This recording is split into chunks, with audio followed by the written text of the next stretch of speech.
Israel के खिलाफ लगातार उसके दुश्मन एक्शन में हैं। उन्हीं में से एक यमन के हूती विद्रोही हैं। लेबनान में हिजबुल्लाह के खिलाफ इजराइल कार्रवाई कर रहा है। ऐसे में उसके दोस्त ब्रिटेन और अमेरिका उसकी मदद के लिए आगे आ गए हैं। अमेरिकी अधिकारियों ने पुष्टि की है कि अमेरिकी और ब्रिटिश सेनाओं ने शुक्रवार को यमन में ईरान के समर्थन वाले हूती विद्रोहियों के 15 ठिकानों पर हमला बोला। हूती विद्रोहियों को कमजोर करने के लिए ऐसा किया गया है। उनके हथियार प्रणालियों, ठिकानों और अन्य उपकरणों पर हमला हुआ है।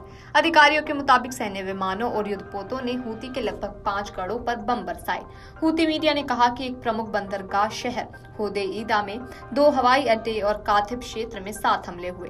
काथिब में हूतियों के कंट्रोल वाला सैन्य अड्डा है। चारों ओर हमले राजधानी सना के सयाना इलाके में हुए और 2 हमले धमार प्रांत में हुए। हूती मीडिया की ओर से सना के दक्षिण पूर्व में बायदा प्रांत में 3 हवाई हमलों की जानकारी मिली है।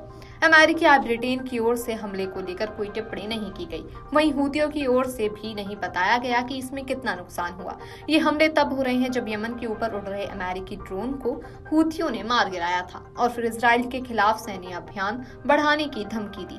पिछले सप्ताह समूह ने अमेरिकी युद्धपोतों को निशाना बनाकर किए गए हमले की जिम्मेदारी ली थी। एक रिपोर्ट के मुताबिक बाब अल मंडेब जलडमरू मध्य के करीब से गुजर रहे 3 अमेरिकी जहाजों का आधा दर्जन बैलिस्टिक मिसाइलें और एंटी शिप क्रूज मिसाइलें और 2 ड्रोन से हमला किया गया, मगर सभी हमलों को नेवी ने नाकाम कर दिया। पिछले साल अक्टूबर में इजराइल और हमास के युद्ध की शुरुआत के बाद से हूतियों ने मिसाइलों और ड्रोन से 80 से ज्यादा व्यापारिक जहाजों पर हमला किया है।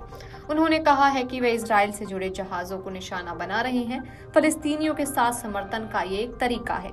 हूती विद्रोहियों ने एक जहाज को हाईजैक कर लिया, वहीं 2 को डुबो दिया। जहाज पर हमले के अलावा हूतियों ने इजराइल पर सीधे मिसाइल से हमले की कोशिश भी की।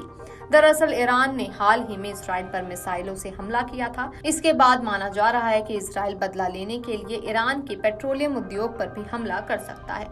इस पर जो बाइडेन ने कहा कि ईरान के खिलाफ किस प्रकार की प्रतिक्रिया होगी, इस पर अभी कोई भी निर्णय नहीं हुआ है। हालांकि मुझे लगता है कि अगर मैं उनके स्थान पर होता तो मैं तेल क्षेत्रों पर हमला करने के अलावा अन्य विकल्पों के बारे में सोच रहा होता। साथ ही आपको बता दें कि अप्रैल की तुलना में ये थोड़ा सा बड़ा हमला है। 5 महीने पहले यानी अप्रैल में ईरान ने इजराइल पर करीब 110 बैलिस्टिक मिसाइलें और 30 क्रूज मिसाइलों से हमला किया था। इजरायली टीवी पर दिखाए गए फुटेज में स्थानीय समय अनुसार शाम 7:45 से कुछ देर पहले तेल अवीव और उसके नजदीकी इलाकों के ऊपर से मिसाइलें उड़ती नजर आई। सैन्य अधिकारियों ने पुष्टि की कि इस हमले के दौरान कुछ मिसाइलें तय निशाने पर लगी। सेना के एक प्रवक्ता ने कहा कि ये हमले इजराइल के मध्य और दक्षिणी हिस्सों में हुए थे। वहीं ईरान के इस्लामिक रेवोल्यूशनरी गार्ड कोर का कहना है कि उनकी सेना ने पहली बार हाइपरसोनिक मिसाइलों का इस्तेमाल किया और 90% प्रोजेक्टाइल सटीक निशाने पर लगे हैं।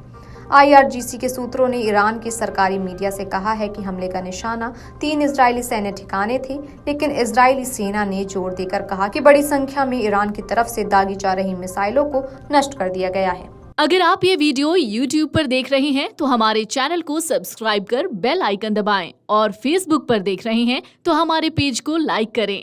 8 मिलियन प्लस सब्सक्राइबर, आपके इस भरोसे के लिए बहुत धन्यवाद।